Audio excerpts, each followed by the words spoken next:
আসসালামু আলাইকুম বন্ধুরা, সবাইকে ওয়েলকাম জানাচ্ছি software testing Bangla tutorial YouTube চ্যানেলের নতুন একটি ভিডিওতে। আশা করি সবাই ভালো আছেন এবং সুস্থ আছেন। বন্ধুরা, আজকে আমাদের পার্ট 9 টিউটোরিয়াল স্টার্ট হচ্ছে, যেটা ISTQB চ্যাপ্টার 2 কভার করে। আজকের ভিডিওতে আমরা মূলত আলোচনা করব বিভিন্ন ধরনের বা বিভিন্ন টাইপের সফটওয়্যার টেস্টিং নিয়ে। আচ্ছা, ISTQBর ডেফিনিশন অনুযায়ী টেস্ট টাইপস আসলে কি? A group of test activities based on specific test objective aimed at specific characteristics of a component or system. অনেক কমপ্লেক্স একটা ডেফিনেশন। এটা মূলত টাইপ অফ টেস্টিংটা হলো কতগুলো ধরনের বা কতগুলো পর্যায়ের টেস্টিংকে একসাথে করে একটা গ্রুপ হিসেবে আমরা যে টেস্টিংগুলো করি সেগুলোকেই টাইপ অফ টেস্টিং বলা হয়। ডেফিনেশন আসলে খুব ভালো বোঝা যাবে না, আমরা সরাসরি আমাদের যে মূল টপিক সেখানে চলে যাই। সো সাধারণত দুই ধরনের বা দুই টাইপের সফটওয়্যার টেস্টিং রয়েছে। আমরা যদি টাইপ অনুযায়ী বলতে যাই, দুই ধরনের বা দুই টাইপের সফটওয়্যার টেস্টিং রয়েছে। একটা হলো ফাংশনাল টেস্টিং আর একটা হলো নন ফাংশনাল টেস্টিং। তো আজকের ভিডিওতে আমরা কি কি শিখব সেটা শর্টে একটু জেনে নিই। Functional versus non functional testing, black box and white box testing, change related testing and test types and test levels. সবার প্রথমে যদি আমরা স্টার্ট করতে চাই, ফাংশনাল টেস্টিং আসলে কি? সোজা কথায় বলতে গেলে আমরা যখন কোনো সফটওয়্যার বিল্ড করি, does this feature function correctly or does this work as expected? আমরা যা তৈরি করছি এইটা একটা ফাংশনালিটি প্রোভাইড করে কিনা, বা যা এক্সপেকটেশন এর কাছ থেকে ছিল এই এক্সপেকটেশনটা এ ফুলফিল করে কিনা। আমরা যদি আরও সহজে বলতে চাই, আমরা কোন একটা সফটওয়্যার কেন্দ্রিক টেস্টিং রিলেটেড হোয়াট অ্যান্সার বা কি, এই কথাটার অ্যান্সার যেই কাজগুলোর মাধ্যমে করে থাকি বা এই অ্যান্সারগুলো খুঁজে পাওয়ার চেষ্টা যে কাজগুলোর মাধ্যমে করে থাকি তাদেরকেই ফাংশনাল টেস্টিং বলে। আমরা এখন পর্যন্ত টেস্টের যে বিভিন্ন লেভেল দেখেছিলাম, unit testing, integration testing, system testing and UI testing, এই সবগুলোই ফাংশনাল টেস্টিংয়ের আন্ডারে পড়ে। এবং সবগুলোর মাধ্যমেই, যেমন ইউনিট টেস্টিং যখন আমরা করি, ছোট একটা পার্টিকুলার ইউনিটের ফাংশনালিটি ঠিকমতো কাজ করে কিনা, এটা আসলে কি করার কথা ছিল বা এটা আসলে কি করছে এই পার্টিকুলার ইউনিট, এই অ্যান্সার খোঁজার চেষ্টা করি। যখন আমরা ইন্টিগ্রেশন টেস্টিং করি, দুইটা কম্পোনেন্ট পাশাপাশি জোড়া লাগানোর পরে বা ইন্টিগ্রেট করার পরে একটা আরেকটার থেকে কি ধরনের সুযোগ সুবিধা নেওয়ার কথা ছিল, যেটাও কিন্তু সেম ওই হোয়াট কথারই অ্যান্সার দেয়। কি একটার সাথে কমিউনিকেট করার কথা ছিল, দুইটা মিলে আমাদেরকে কি ফাংশনালিটি প্রোভাইড করার কথা ছিল। সো আলটিমেটলি কিন্তু এটাও ফাংশনাল টেস্টিং। সিস্টেম টেস্টিংও সেম, অ্যাকসেপ্টেন্সটা বলেন বা UI টেস্ট বলেন, সবগুলোও সেম। যে একটা UI দিয়ে আমরা আসলে কি করব, কি করতে পারবো, একটা UI আমাদেরকে কি কি ধরনের সুযোগ সুবিধা দিবে বা কি কি ধরনের ফ্যাসিলিটিস দিবে। আর আমাদের যে অ্যাকসেপ্টেন্স টেস্টিংটা রয়েছে, এটা মূলত এক ধরনের ফাংশনাল টেস্টিং, যেটা সিস্টেম এবং UI এই দুইটা মিলেই আসলে করা হয়ে থাকে। এবং এই লেভেলগুলো আমরা তো প্রিভিয়াস ভিডিওতে, যে আমাদের পার্ট 8 ভিডিও রয়েছে, সেখানে ডিটেলস আলোচনা করেছি। ভিডিওটা দেখে না থাকলে আপনারা দেখে আসতে পারেন। এরপর যদি কথা বলি non functional testing. Non functional testing কথা বলার আগে একটা সিনারিওর কথা বলি। ধরুন আমরা একটা সফটওয়্যার ডেভেলপ করেছি, ডেভেলপ করে আমরা ক্লায়েন্টের কাছে দিয়ে দিয়েছি। এক সপ্তাহ পরে আমরা ক্লায়েন্টকে জিজ্ঞেস করলাম, does the system work properly for you? তো ক্লায়েন্ট বলল, ইয়েস, ঠিকমতো করে, but it is really slow. অথবা এরকম হতে পারে যে সামটাইমস ইট ক্র্যাশ। অথবা এরকম হতে পারে, এমনও আমার এক্সপিরিয়েন্সে পেয়েছি যে আমি যখন ক্লায়েন্টকে থেকে ফিডব্যাক নিচ্ছিলাম, ক্লায়েন্ট তখন বলছে যে আজকে তো আমরা হ্যাক হয়েছি বা আমাদেরকে হ্যাক করা ট্রাই করা হয়েছিল। সো ফাংশনালিটির দিক থেকে এভরিথিং ওকে, ক্লায়েন্ট যেটা চেয়েছিল, যা করতে চেয়েছিল সেগুলো ঠিকমতো করতে পারছে, কিন্তু সেটা সে ঠিকমতো করতে পারছে না বা করে শান্তি পাচ্ছে না, মজা পাচ্ছে না। এই জিনিসগুলো আমরা আগে থেকেই বোঝার জন্য যে টেস্টিংগুলো করে থাকি তা হলো non functional testing. So non functional testing আসলে কি করে? ফাংশনাল টেস্টিং যেমন হোয়াট বা কি এই কথাটার অ্যান্সার খোঁজার ট্রাই করে, নন ফাংশনালটা মূলত হাউ এই কোশ্চেনের অ্যান্সার দেওয়ার ট্রাই করে।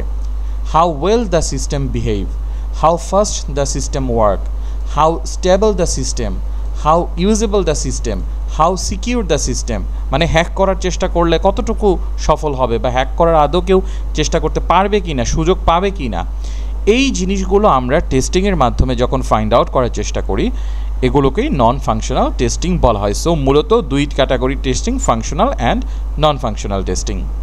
এখন ফাংশনাল টেস্টিং তো আসলে বুঝলাম যে আমাদের যেই ফাংশনালিটিগুলোই থাকবে কোনো একটা সিস্টেমের তার কি কথাগুলোর অ্যান্সার খোঁজার চেষ্টা করবে। এটা তো আসলে product to product, project to project vary করবে।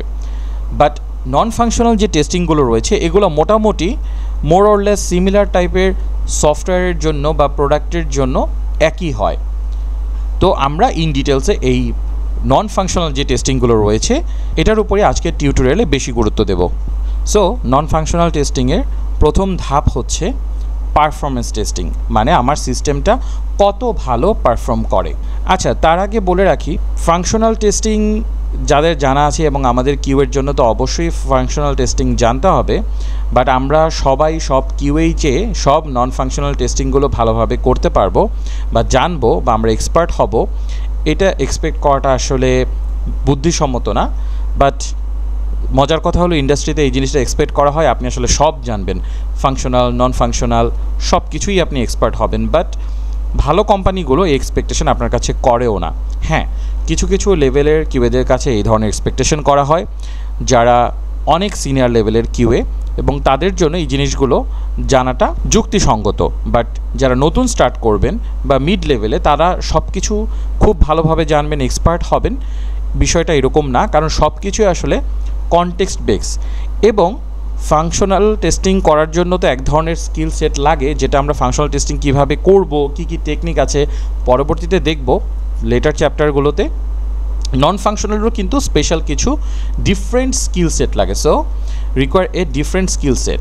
এবং এটা মূলত একটা আলাদা স্পেশালিস্ট এরিয়া যারা নন ফাংশনাল টেস্টিং করে বিভিন্ন কোম্পানিতে, যেমন বড় বড় কোম্পানি, ব্যাংক, এয়ারলাইন্স কোম্পানি, তারা নন ফাংশনালের দিকেই ইনভলভ থাকে। আচ্ছা, অনেক ব্যাকগ্রাউন্ড হলো। এখন এই যে পারফরমেন্স টেস্টিং, এই পারফরমেন্স টেস্টিংকে আবার মূলত তিনভাবে ভাগ করা যায়। একটা হলো স্ট্রেস টেস্টিং, একটা লোড টেস্টিং, একটা এন্ডুরেন্স টেস্টিং। এই টেস্টিংগুলো আসলে কোনটা কি খুব ডিটেলসে না যাই, আমাদের আইএসটিকিউবির বা টেস্টিংয়ের বেসিক জানার জন্য এত ডিটেলসে যাওয়ার দরকার নেই। বা শর্টে যদি বলি, একটা সিস্টেমের উপরে বা একটা সফটওয়্যারের উপরে আপনি স্ট্রেস দিলে সেটা কী ধরনের বিহেভ করবে, এই টেস্টিংটা হলো স্ট্রেস টেস্টিং। ফর এক্সাম্পল, একটা সিস্টেম সে 1000টা ইউজার হ্যান্ডেল করতে পারে। আচ্ছা, স্ট্রেসের আগে মূলত লোড টেস্টিংটা আসা উচিত।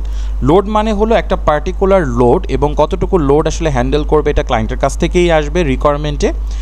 ওই পার্টিকুলার লোডটা আমার সফটওয়্যার বা সিস্টেম হ্যান্ডেল করতে পারে কি না। যেমন আমার যে আগের স্লাইডটা ছিল সেখানে বলেছিলাম, আমি যখন ক্লায়েন্টকে জিজ্ঞেস করলাম, ক্লায়েন্ট আমাকে বললো হ্যাঁ সব ঠিকঠাক মতো কাজ করে কিন্তু স্লো কাজ করে। সো ধরুন 1000টা ইউজার অ্যাট এ টাইম একসাথে যখন সিস্টেমটাকে ইউজ করার চেষ্টা করবে তখন সিস্টেমটা এই লোডটা নিতে পারে কিনা, বা রিকোয়ারমেন্টে যদি থাকে যে হ্যাঁ মিনিমাম 1000 জন ইউজারের এই লোডটা নেওয়ার ক্যাপাবিলিটি থাকতে হবে তোমার সিস্টেমের, আমাদের ডিজাইনগুলো ওভাবে করা হয়েছে কিনা, এটা আমরা টেস্টিংয়ের মাধ্যমেই বুঝতে পারবো। এরপরে স্ট্রেস টেস্টিংটা যদি বলি, নির্দিষ্ট পরিমাণ স্ট্রেস দেওয়া মানে হলো এই যে 1000টা লোড আমি দিচ্ছি, এই লোডটা আমি একটা নির্দিষ্ট সময় পর্যন্ত বা কতটুকু সময় পর্যন্ত আসলে এই লোডটা আমার সিস্টেম হ্যান্ডেল করতে পারে, মানে স্ট্রেসটা বা প্রেশারটা আমার এই সিস্টেম পার্টিকুলার লোডে কী পরিমাণ হ্যান্ডেল করতে পারে, কতটুকু সময় হ্যান্ডেল করতে পারে, কতক্ষণ পরে সে স্লো হয়ে যায়, এরও কিন্তু একটা রিকোয়ারমেন্ট থাকে যে আচ্ছা ঠিক আছে আমি পার্টিকুলার একটা লোড যখন দিব, ধরুন যে আমাদেরকে বলা হলো যে আমার সিস্টেমে মিনিমাম 1000টা user at a time use করতে পারবে, বাট 5000ও যাতে করতে পারে, ম্যাক্সিমাম লিমিট 5000 দিয়ে দিলাম। 5000 দিলে হয়তো বা সিস্টেম কিছুটা স্লো হবে, বাট লোড সে নিতে পারবে।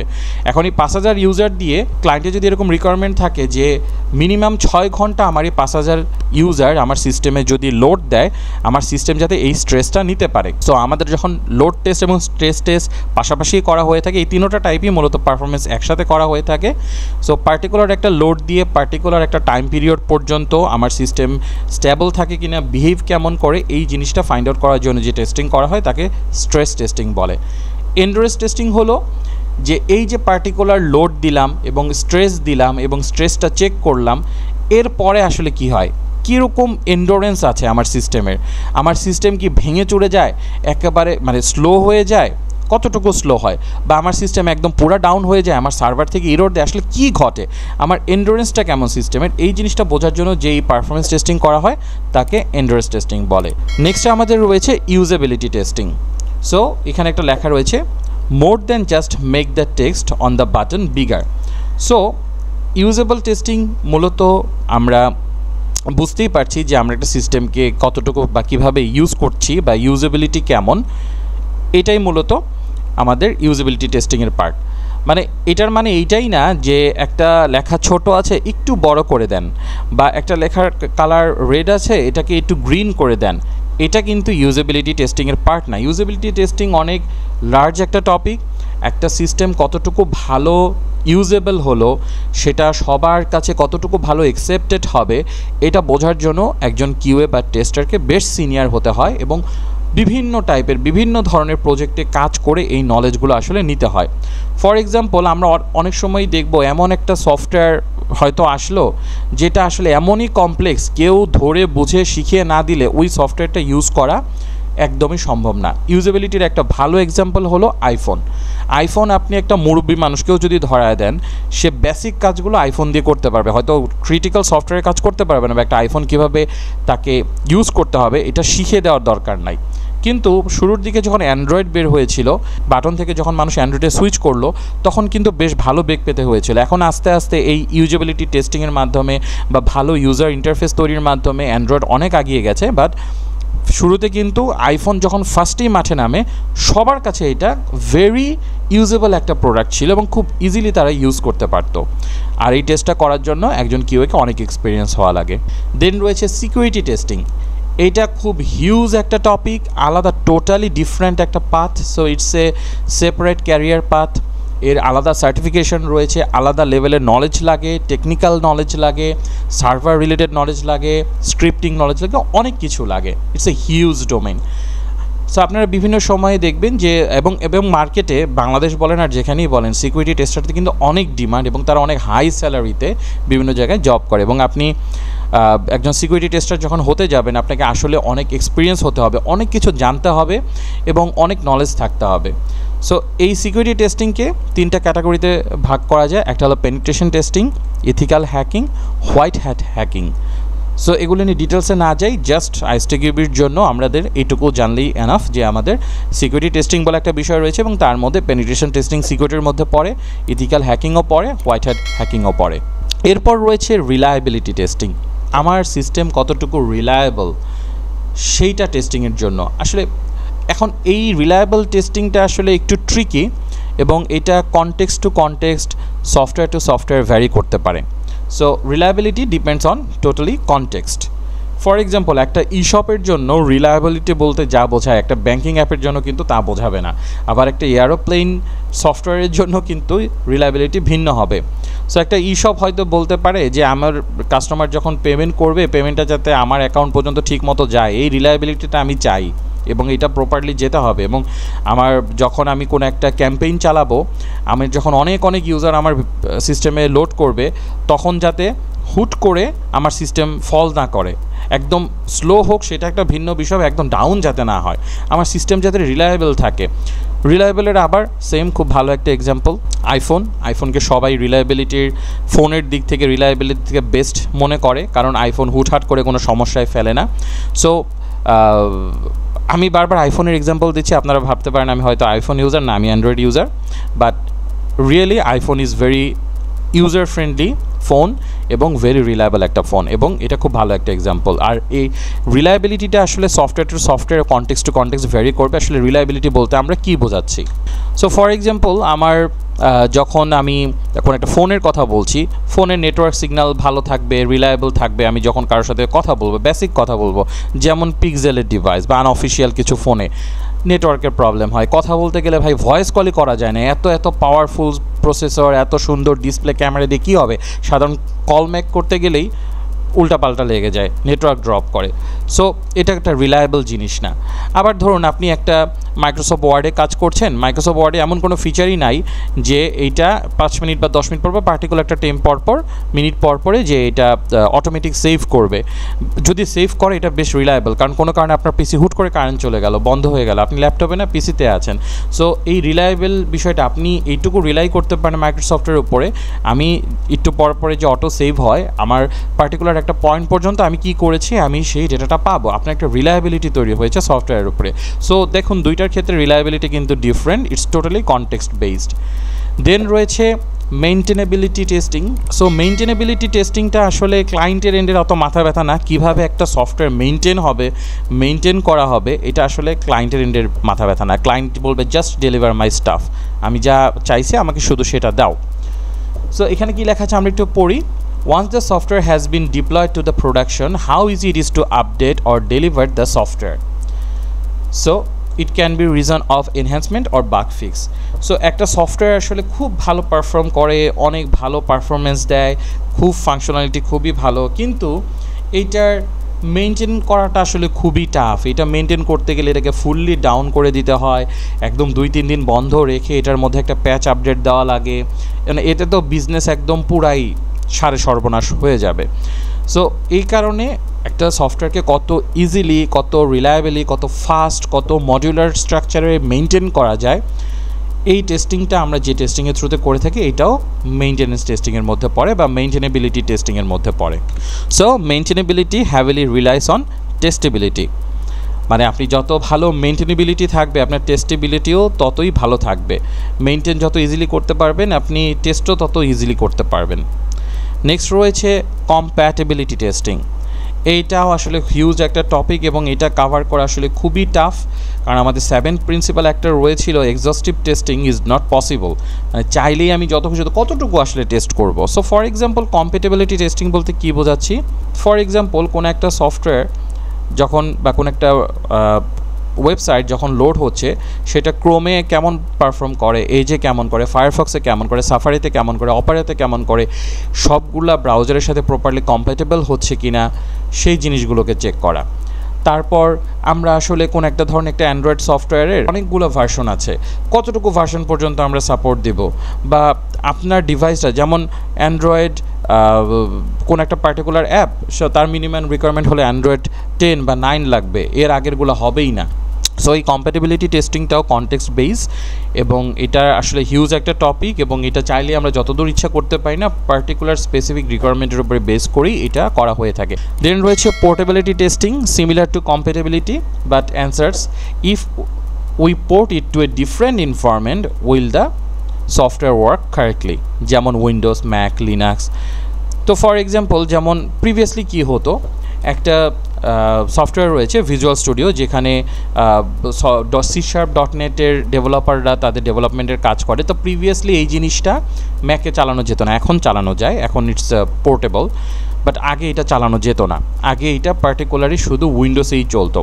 সো একটা এনভায়রনমেন্ট থেকে আরেকটা এনভায়রনমেন্টে আমরা যখন ডেটা ট্রান্সফার করব বা আমরা যখন এই সফটওয়্যারটাকে ইউজ করব সেটা আসলে করা যাবে কি না বা এই পোর্টেবিলিটিটা তার থাকবে কি না, এই জিনিসটা টেস্টিং হলো পোর্টেবিলিটি টেস্টিং। তো আমাদের ফর এক্সাম্পল কোনো একটা কোড আমরা সেটা হয়তো বা উইন্ডোজ সার্ভারের জন্য লিখেছি, এটা একটা লিনাক্স সার্ভারে চলবে কি না হয়তো আমরা কম্প্যাটেবল করেই লিখেছি, বাট পোর্টেবল করার পরে দেখা গেল যে আসলে অনেক প্লাগিং মিসিং, অনেক নতুন কিছু লাগছে বা বেশ ঝামেলা হচ্ছে। এই জিনিসগুলো আসলে কতটুকু ফিজিবল বা কতটুকু সহজ পোর্ট করা এক জায়গা থেকে আরেক জায়গায়, এই টেস্টিংটা করাই হলো পোর্টেবিলিটি টেস্টিং। এরপরে আমাদের আরও 2 ধরনের টেস্টিং রয়েছে। এই টেস্টিংটা হলো ভিজিবিলিটি পার্সপেক্টিভে 2 ক্যাটাগরি টেস্টিং, একটাকে বলা হয় ব্ল্যাক বক্স টেস্টিং আর একটাকে বলা হয় হোয়াইট বক্স টেস্টিং। এই 2টা টপিক নিয়ে ইন ডিটেলসে আমরা ফিউচারে আরও করব, যখন আমরা টেস্ট অ্যানালাইসিস নিয়ে কথা বলবো তখন এই 2টা টপিক নিয়ে ডিটেলসে কথা বলা হবে। বাট এই ভিডিওতে আমি জাস্ট সিম্পলি একটু আইডিয়া দিচ্ছি। ব্ল্যাক বক্স টেস্টিং মানে হলো আমাদের মানে বোঝাই যাচ্ছে বক্সটা ব্ল্যাক। সো ধরুন আপনার জন্য একটা গিফটের বক্স রয়েছে এবং সেই বক্সের ভিতরে কী আছে আপনি জানেন না, কারণ ব্ল্যাক যেহেতু বক্সটা, আপনি ভেতরে কী আছে দেখতে পাচ্ছেন না। সফটওয়্যারের ক্ষেত্রেও আমরা যখন কোনো একটা সফটওয়্যারের ইন্টারনাল জিনিসপাতি, ভিতরে কোন জিনিস কীভাবে কাজ করছে এই দিকে যখন আমাদের অ্যাক্সেস না থাকে, তখন আমাদের যে ফাংশনাল এবং নন ফাংশনাল টেস্টিংগুলো করি এটাকে বলা হয় ব্ল্যাক বক্স টেস্টিং। আমার একটা রিকোয়ারমেন্ট আছে, আমি কিছু ইনপুট এই সিস্টেমে বা সফটওয়্যারের মধ্যে দিব এবং সেখান থেকে কিছু আউটপুট পাবো যেটা আমি চেক করব। সো এটা হলো আমার ফাংশনালিটির মধ্যে পড়ে। এবং নন ফাংশনালের ভিতরে আমার পড়ে যে এই যে আমি একটা ইনপুট দিলাম, ডেটাটা প্রসেস হয়ে আমার কাছে আসতে লেস দ্যান 5 সেকেন্ড সময় লাগলো, একটা পারফরমেন্স কেমন হলো সে একটা মেজারমেন্ট নিলাম। সো এই ব্ল্যাক বক্সের ক্ষেত্রে আমরা ফাংশনাল নন ফাংশনাল দুইটাকেই ইউটিলাইজ করতে পারি। আর হোয়াইট বক্স টেস্টিং মানে কি? যখন বক্সটা হোয়াইট, মানে ভেতরে কী আছে আপনি সব দেখতে পাচ্ছেন, আপনি ইনপুট একটা দিচ্ছেন, দেওয়ার পরে সেটা সিস্টেম কিভাবে বিহেভ করছে, কোন ফাংশনের কাছে যাচ্ছে, সেই ফাংশনটা কিভাবে রিটার্ন করছে, সেটা কি লেখা আকারে রিটার্ন করছে নাকি একটা নাম্বার আকারে রিটার্ন করছে, এগুলো আপনার ফুললি ভিজিবিলিটি যখন থাকে এটাকে হোয়াইট বক্স টেস্টিং বলে। মূলত হোয়াইট বক্স টেস্টিংটা ডেভেলপাররাই করে থাকে এবং মূলত ইউনিট টেস্টিং এবং ইন্টিগ্রেশন, যেটা সিস্টেম ইন্টিগ্রেশন না, ইন্টিগ্রেশন টেস্টিংটা হোয়াইট বক্স টেস্টিং হয়ে থাকে। আরও এক টাইপ অফ টেস্টিং রয়েছে যেটাকে বলে গ্রে বক্স টেস্টিং, যেটা আইএসটিকিউবি অ্যাকনলেজ করে না। ইন্ডাস্ট্রিতেও অনেকে এইটাকে অ্যাকনলেজ করে, অনেকে করে না। গ্রে বক্স মানে হলো হোয়াইট এবং ব্ল্যাক বক্স টেস্টিংয়ের একটা কম্বিনেশন, মানে আপনার সিস্টেমের সব কিছু জানা নাই বা সব কিছু দেখতে পাচ্ছেন না, বাট কিছু কিছু জিনিস দেখতে পাচ্ছেন। হয়তো আপনার সিস্টেমে একটা ফাংশন রয়েছে যেটা একটা এপিআই কল করে, ওই এপিআইটা আপনি দেখতে পাচ্ছেন না, আপনি ওই ফাংশনটা শুধু দেখতে পাচ্ছেন, মানে ফুললি ভিজিবিলিটিটা আপনার নাই, একটু গ্রে এরিয়া আছে, একটু হালকা হালকা ধোঁয়াশে ভাব আছে, তো তাকেই বলা হয় গ্রে বক্স টেস্টিং। যদিও এইটা আইএসটিকিউবি অ্যাকনলেজ করে না, পুরা ওয়ার্ল্ড ওয়াইড অনেকেই অ্যাকনলেজ করে না, বাট স্টিল আমরা কিন্তু গ্রে বক্স টেস্টিংটা করি, কিছু কিছু ক্ষেত্রে আমাদের করতে হয়। এবং গ্রে বক্স টেস্টিংটা মোস্ট অফ দ্য কেসেসে কিউরা করে, আবার ডেভেরাও করতে পারে। ওকে, আমরা এখন পর্যন্ত টিল নাও অনেক ধরনের টেস্টিং সম্পর্কে জানলাম। Unit testing, integration testing, system testing, functional, non functional, white box, black box, grey box, but এর বাইরেও আরও অনেক ধরনের টেস্টিং টাইপ আছে। অনেক টাইপগুলোকে আছে ক্যাটাগরাইজ করা যায়, যেমন আমরা আগে শিখেছিলাম বিভিন্ন লেভেলের টেস্টিং, বিভিন্ন টাইপের টেস্টিং, বিভিন্ন ধরনের টেস্টিং। বাট এই ক্যাটাগরাইজেশনের বাইরেও কিছু টেস্টিং থাকে যেগুলো আমাদের আসলে করা লাগে বা করার প্রয়োজন পড়ে।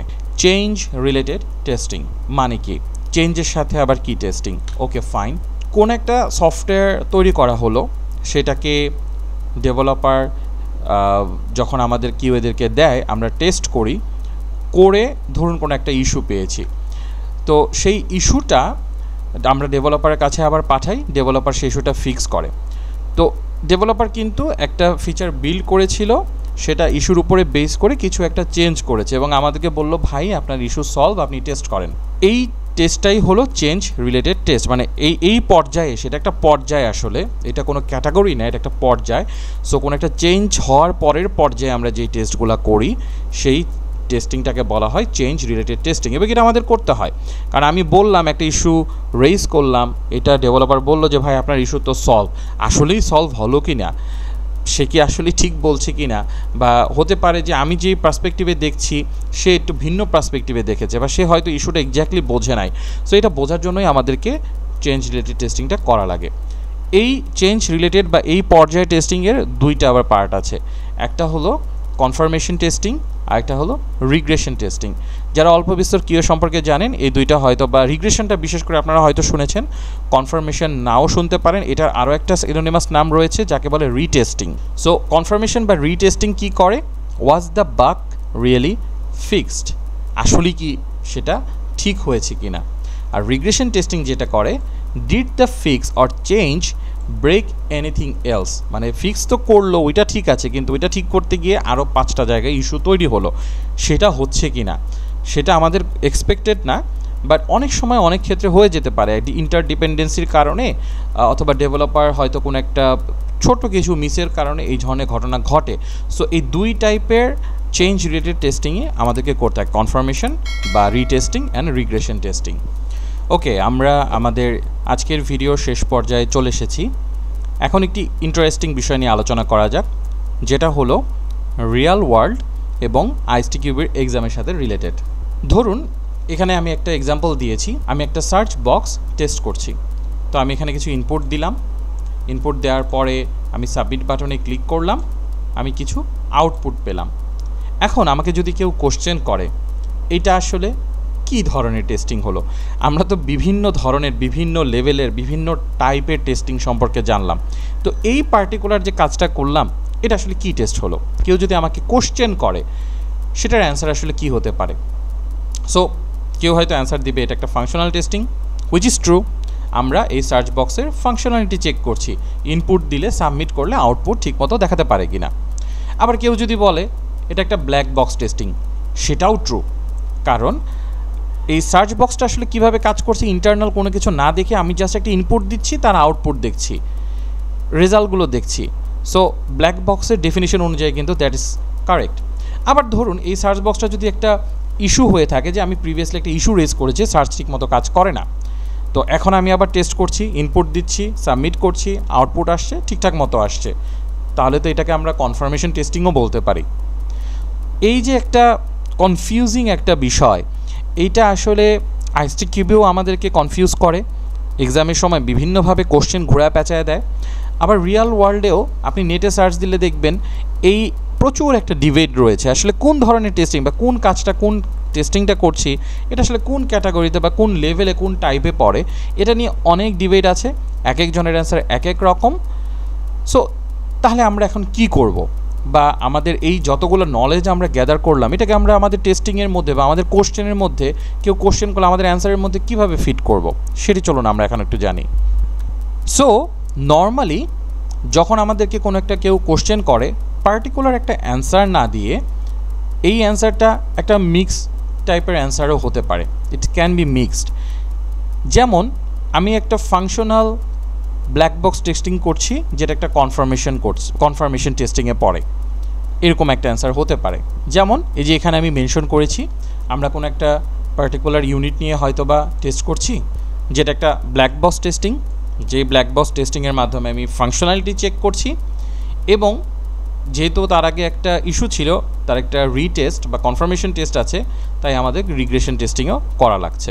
সো কেউ যদি আমাদেরকে কোশ্চেন করে হোয়াট আর ইউ ডুইং, তুমি এখন করছো কি, কী টেস্ট করছো, so it will be specifically কোশ্চেনটা এরকম না হয়ে what are you focusing on, কোশ্চেনটা এরকম হওয়া উচিত। বা আমরা তাদেরকে বলতে পারি, পাল্টা একটা কোশ্চেন করতে পারি, আমি আসলে কারেন্টলি কিসে ফোকাস করছি, তুমি কি এটা জানতে চাচ্ছ, বা আপনি কি এটা জানতে চাচ্ছেন। সো আপনি যদি একটা এমন হয় যে আপনি একটা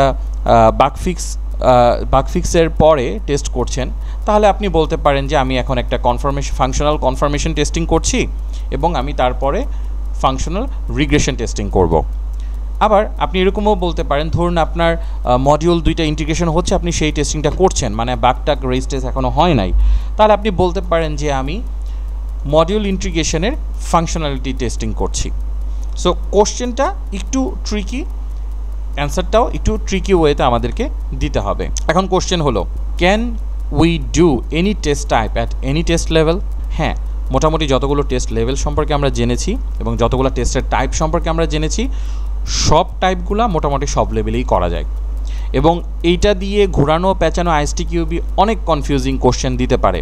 আমি বারবার এটা বলছি আপনাদেরকে ভয় দেখানোর জন্য না, আপনাদেরকে সতর্ক করার জন্য এবং ইম্পর্টেন্ট টপিকগুলোকে বোঝার জন্য এবং সেই অনুযায়ী স্টাডি এবং নিজেকে প্রিপেয়ার করার জন্য, যে আইএসটিকিউবি কিন্তু ঘুরিয়ে ফিরিয়ে কোশ্চেন করে এবং এই ধরনের কোশ্চেনও করে। ধরুন আপনাকে একটা সিনারিও দিয়ে বললো এটা কোন লেভেলের টেস্টিংয়ে পড়ে, লেভেল সে মেনশন করে দিতে পারে। সো আপনাদের ট্রাই থাকবে হলো আপনারা খুঁজবেন যে আপনারা ক্যাটাগরি, টাইপ, লেভেল, কোশ্চেনটা আসলে আপনাকে কিভাবে করেছে বা কোন কনটেক্সটে করা হয়েছে, সেই অনুযায়ী আপনি সেখানে হয়তো বা আপনার ব্ল্যাক বক্স থাকবে, ফাংশনাল থাকবে, রিগ্রেশন থাকবে, পারফরমেন্স থাকবে, ওইখান থেকে আপনাকে পারফেক্ট অ্যান্সারটা চুজ করে নিতে হবে।